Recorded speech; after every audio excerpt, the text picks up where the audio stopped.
Hello, this is Shannon here. I'm back again for another talk on another set of two in the Bible.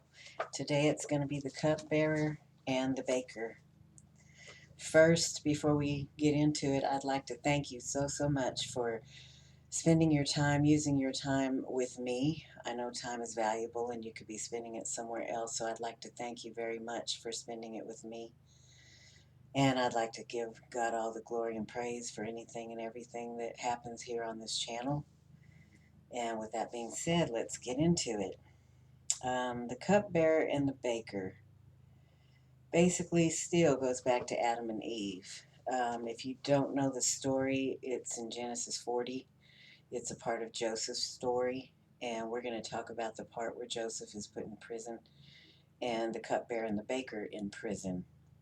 And basically, um, they share a dream. Joseph interprets their dream, and the interpretation basically comes true. The cupbearer is restored to his position, and the baker loses his position in his life.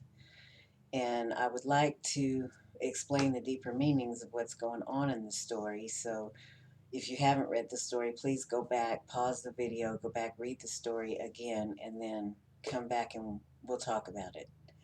In this story, I was compelled to look at it 2 or 3 times because of some things that disturbed me for a few minutes. The cupbearer, when being restored back to his position, basically a cupbearer drinks the wine before giving it to the boss to make sure there's no poison or anything in it. And basically, I pretty much feel like Eve in the garden was drinking from the cup. She did what Jesus taught us to do, laying down her life, taking the blame, therefore is drinking the cup.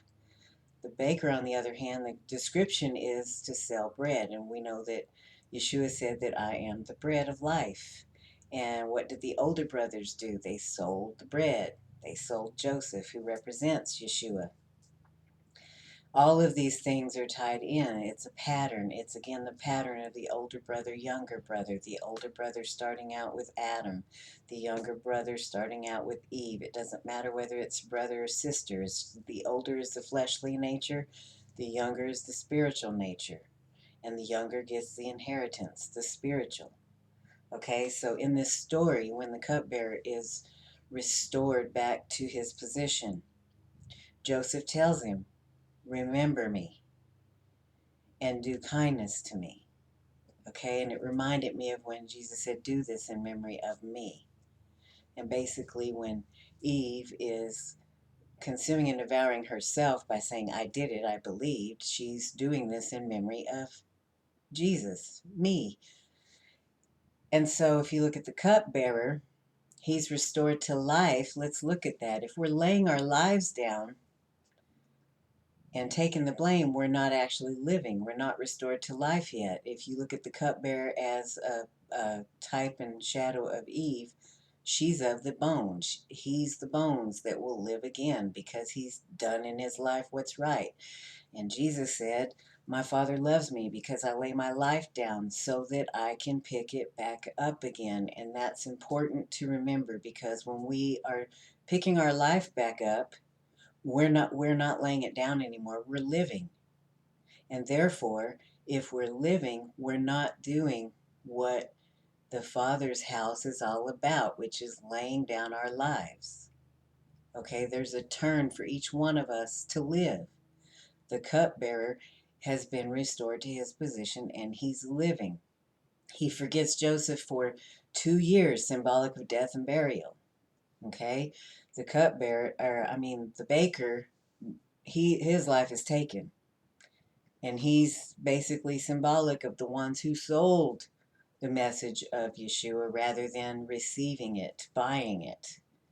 Okay, so also I'd like to bring to the attention of, you know, the Father says, I'm going to give you a heart of flesh. In April, I hope you're watching this. We talked about this on Facebook a little bit, but, you know, there are some of us who have the heart of stone in the fleshly nature. If we interpret that from the fleshly look at it, the physical, a stone is hard and dead. Okay?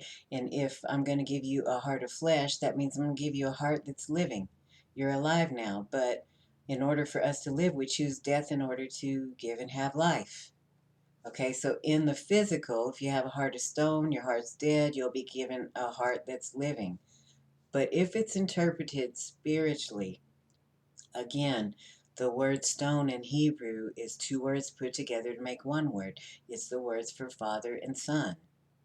Abin or Ab and Ben, Abin or Eben, whichever one you choose to say it. Yeah, I've heard it both ways. I don't really know which way is the right way. If you have the heart of father and son, you're laying your life down. You're not living, you're laying it down. So when God gives you a heart of flesh, what is he doing? He's giving you a heart that says, I matter too. My flesh is important too.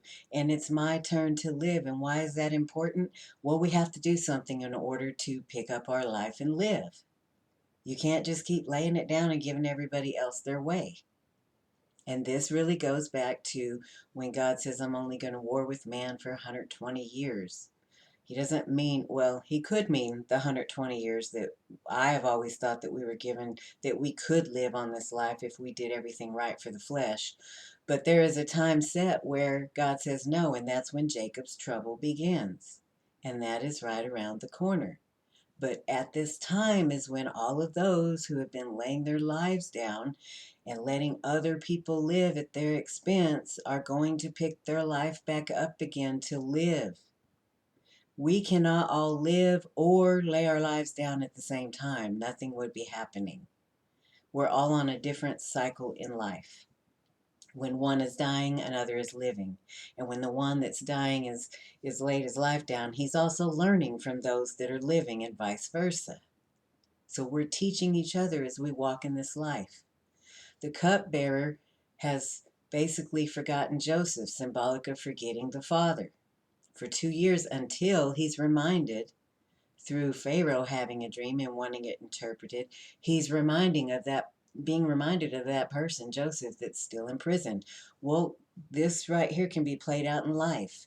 If you have the Father in you, and Yeshua says, I'm the door.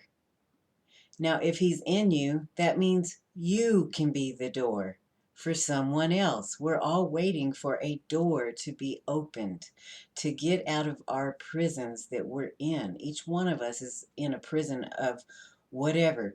The cupbearer was in the prison of not being in the physical land, while the baker was in the prison of not being in the spiritual land because they did not choose those.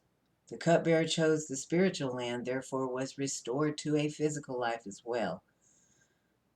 The baker chose the spiritual land and therefore did not get any life because he lived it already. So we can be the door to the ones that are still left in prison. Because if Jesus is in us, Yeshua, the name meaning salvation and redemption, we are God's hands and feet, then we are the ones that can open the door for those who are still awaiting a door to be open, so that they too can rise to their position. A good example would be Kevin Hart. I don't know if anybody knows who he is. He's an actor comedian. Some like him, some don't. I happen to like his character because he was the door to one of his friends who was also trying to be a comedian.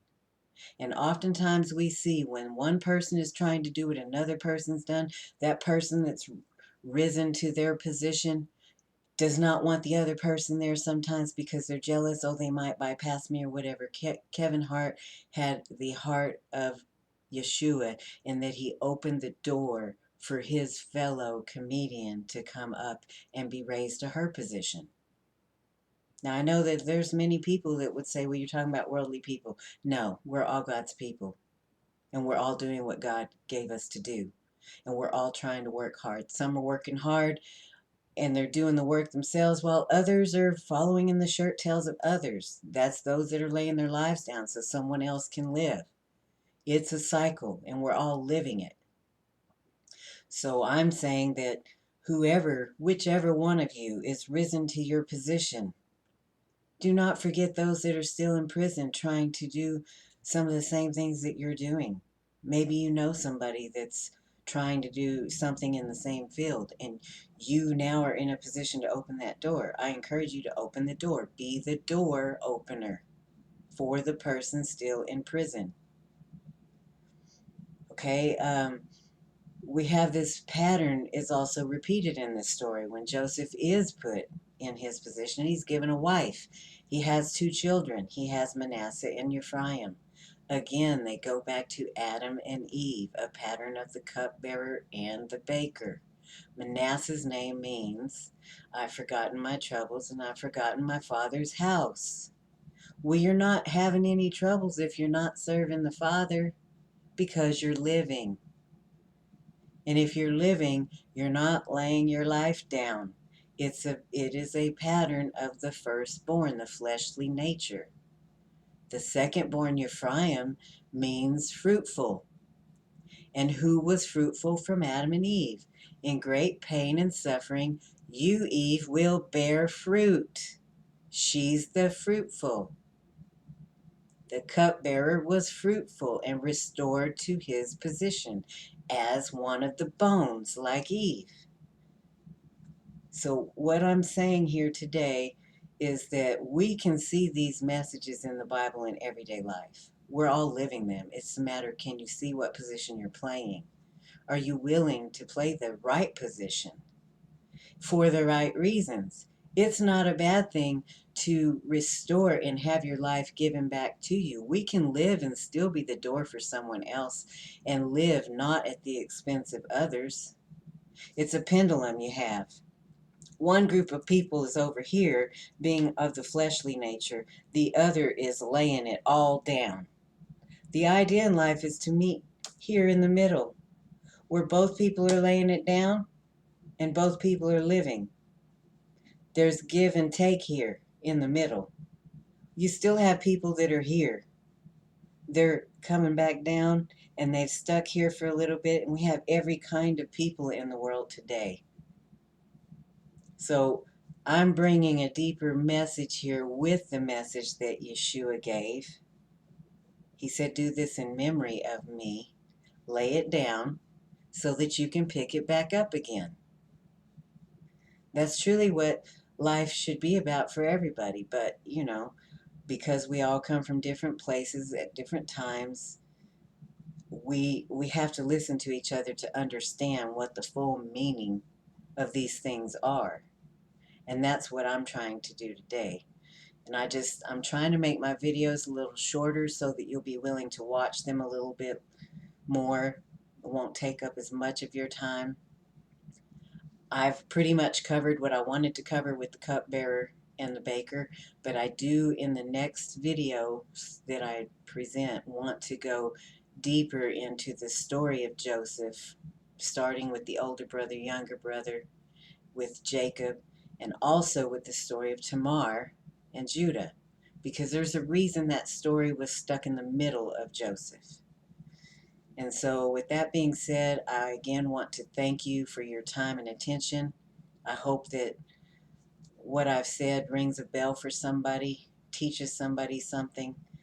And if you have comments, questions, whatever it may be, please feel free to comment. And if you'd like to correct me in something, I am certainly correctable, because I do realize that I'm not right about everything. We're all right and wrong about many things. I just want to share with you the insight that I have come upon since studying the Word.